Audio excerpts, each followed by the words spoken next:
Mmene zafika apa ndipo kuti palibenso wina aliyense amene anganame, koma chikondi cha mpinganjira pa mkazi wake oyamba chinali chakuya kwambiri kuposa mmene mukuganizira. Dikirani kaye ndifotokoze chifukwa ichi ndi chimene chagawa social media msiku la lero, chifukwa chokuti kwabadwa Barbara Mpinganjira. Dzina langa ndine Samavita, tiyeni tikhale limodzi.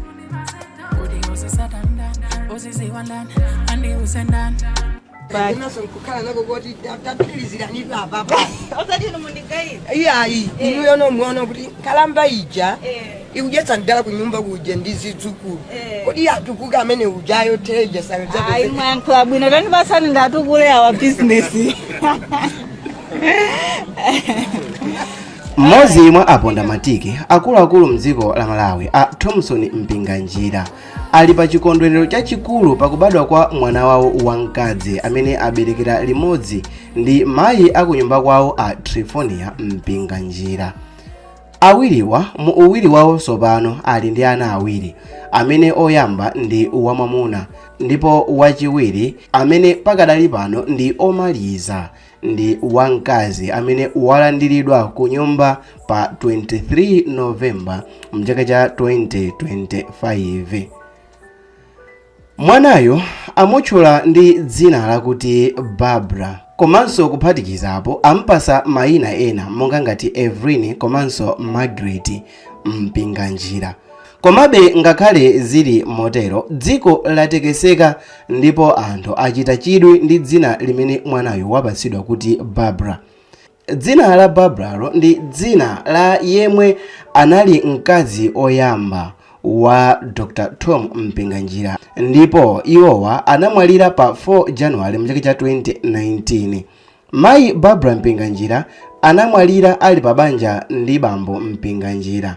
Iwowa anatisiya atavutika ndi nthenda ya kansa, ndipo bambo Mpinganjira anafotokozapo mu interview ina yake kuti ichi ndi chifukwa chake anamanga chipatala cha kansa ku Malawi kuti chizithandiza anthu potengera ndi zimene adaona ndi kudwala kwa malemu mkazi wawo. Bambo Mpinganjira ma interview awo ambiri akamapangidwa iwowa amatchula kwambiri akazi awo oyamba a Barbara, ndipo amaonesa kuti ankawakonda kwambiri. Atamwalira malemu Barbara Mpinganjira amene adaberekera nawonso ana awiri amene ndi William wamuna komanso Chikondi Annabel amene ndi wamkazi, Dr. Tom Mpinganjira iwo adakwatiranso mkazi wina amene ndi mayi Trifonia Mpinganjira amene adakhala akuchita zachifundo zimene akhala akuonesa pa tsamba lawo la mchezo limene lidangosowa mwazizizi. Nkuthekera kuti mayi Trifonia Mpinganjira adasowesera sambali dala pokonzekera kubadwa kwa mwana wawo wasopanoyo amene ndi Barbara. Tikumbukire kuti mayiwa moyo wawo onse ankauyanika pa social media, ndipo anthu ochuluka ngati 10 May mwachisanzo, anthu enanso ma influencers otchuka ngati DC amene ndi Bon Kalindo mwachisanzo anakhala akuzuzula mayiwa za moyo wawo oyanika china chilichonse, ngakhale nyumba mwa a Tom Mpinganjira anthu nkumadziwamo, ngakhale kogona zithunzi ndikumaoneka pa social media. Anthu ambiri anatokota za izi, koma nkhani ndiyakuti tsamba lawo la Facebook litasowa palibe wina aliyense anakayikirapo chinthu china chilichonse kufikira kumene mwana wawoyu wabadwa. Ndikutheka kuti iwowa ankafuna abise ndithu mwadala nkhani yokhuzana ndi mimba yawo, koma tiyeni chidwi cha anthu ochuluka sopano m'masamba a mchezo chili pa dzina limene mwana wamene wabadwa kumeneyo wapasidwa, ndipo bambo Tom Mpinganjira komanso mayi Trifonia mwanayo amupasa dzina la mkazi wa Mpinganjira oyamba malemu Barbara. Izi zili ngati inuyo ndi wachikondi wanu amene munasiyana kuzera pa imfa kapena kungosiyana monga divorce, iye ndikukakwatiwa kwina kapena ndikupita malo ena, ndiye inuyo mutenge dzina la wachikondi wanu amene munasiyana nawo uja mulipereke kwa mwana amene mwabereka ndi wachikondi amene muli naye panopa. Onere kuti difference imene ilipo panopa ndi yakuti kusiyana kumene anasiyana Barbara ndi Tom Mpinganjira kunali ku Zeramu imfa kumene awiri onsewa amayenereka kuti alemekeze chiganizo chilipo panopa. Chinthu china chachiwiri chinali nkhani yokhuzana ndi kuti charity organization imene awiriwa ankachita run imene matchedwa kuti Barbara Foundation, Trifonia Mpinganjira atabwera sanakwiye nawo kapena kuti mwina mwake kung'ulung'uza kuti ayi dzina lisakhale lomweli olo else no dzina tisinthe ayi.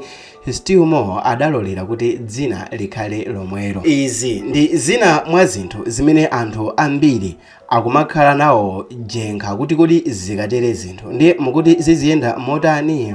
Mayi amene amapanga content yake pa social media amene dzina lake lija limangotchedwa kuti Andrew Talk Show, mwamudziwa ino Alice Andrew, amene uja walankhula pa nkhani mu show yake lasamba la Facebook mu program yake imene amati Andrew Talk, wafotokoza kuti sizoona kuti mwana wamkazi wake wachiwiri apatsidwe zinali. Iyeyo Alice yakuti zinalo likanaperekedwa kwa zizukulu za malimuwo osati mwana wa Trifonia. Maganizo ake ndipo pali mafunso ambiri amene anthu akuzifunsa pa nkhani kuti kodi iwo Ampinganjira akanalola kuti mwana wawo amene anabereka ndi Trifonia wamwamuna amene anabadwa chaka chatha uja akhale dzina lake Chris Daza Mpinganjira pofunanso kulemekeza mwamuna wawo oyamba wa Mai Trifonia Mpinganjira. Pajatu Mai Trifonia anakwatiwanso ndi mkuluja wandale komanso wazamalonda odziwika bwino amene dzina lake ndi Chris, ndipo banja litatha ndi Chris Daza ndi pamene mayiwa anakwatiwa ndi Tom Mpinganjira. Anthu ambiri akuti kodi Mayi Barbara alibe zizukulu? Ndi chifukwa chani zizukulu za Mayi Barbara sizinangotenga dzina lawo? Anthu ochuluka akuyankhulapo ndipo anthu ambiri akuti iwowo ali ndi chikhulupiriro kuti Mai Trifonia sanagwirizane nazo ayi, ndipo nkuthekera kuti ngakhale mwanayo akazakula azaona kuti sakufunikira kwa iwo kuti iwowo akhale ndi dzinali. Mwinanso ndi chifukwa chake amupasa mayina ambiri mwakamodzi. Komabe mafunso ochuluka akuti kodi dzinali laperekedwa pakufuna kuvomereza kwa Trifonia kuti Trifonia Mpinganjira agwirizana nalo dzinali kapena Ampinganjira angoyendera force kupereka dzinali? Komanso anthu ena monga akazi akumayankhula kuti zimenezo zilibe vuto chifukwa pali ndalama sipamalakwika. Akazi ambiri akupanga komenti nkhani m'masamba anchezo ponena kuti even akanakhala iwowo akanalola kupereka dzina la mkazi wa mwamuna wawo wakale kwa mwana amene iwowo abereka, bola ngati mwamunayo ali wa ndalama basi. Koma mundilole kuti ndiyankhule momveka bwino kuti awa ndi maganizo anthu apa social media, chifukwa ineyo ndikangogwirizana nawo maganizo azimayi amene akuyankhula kuti ndikanalola ineyo kuti mwana wanga akhale ndi dzina ngati limenelo bola ngati pali ndalama. Mukhonza kundiveka ino dzina la m'bale wake wa 10 May amene anayankhula zinthu zina zake zonyazisa mayiwa zimene sindifuna kuziyankhula mu video chifukwa chakuti ndikudziwa kuti video ngakhale itakhala kuti yawafikira ali mu spirit yabwino ndi sindikufuna kuti ndiwakumbuse zimene 10 May ankawaganizira. Komabe ndili panopa kuyankhula kuti pali nkoke pa social media kuti kodi zikanatheka zikanakhala kuti wandalama anali mkaziyo, zikanatheka kuti dzina la mwana likhale dzina la X, zikanatheka. Komabe still more popeza kuti Trifonia Mpinganjira ali ndi respect yayikulu kwa Barbara. Kumbukirani kuti organization imene awiriwa amachita run imatchudwabe ndi dzina la Barbara Mpinganjira. That means kuti iyeyo sikuti dzinali ali nawo pa udani kapena pali udani wina uliwonse ayi.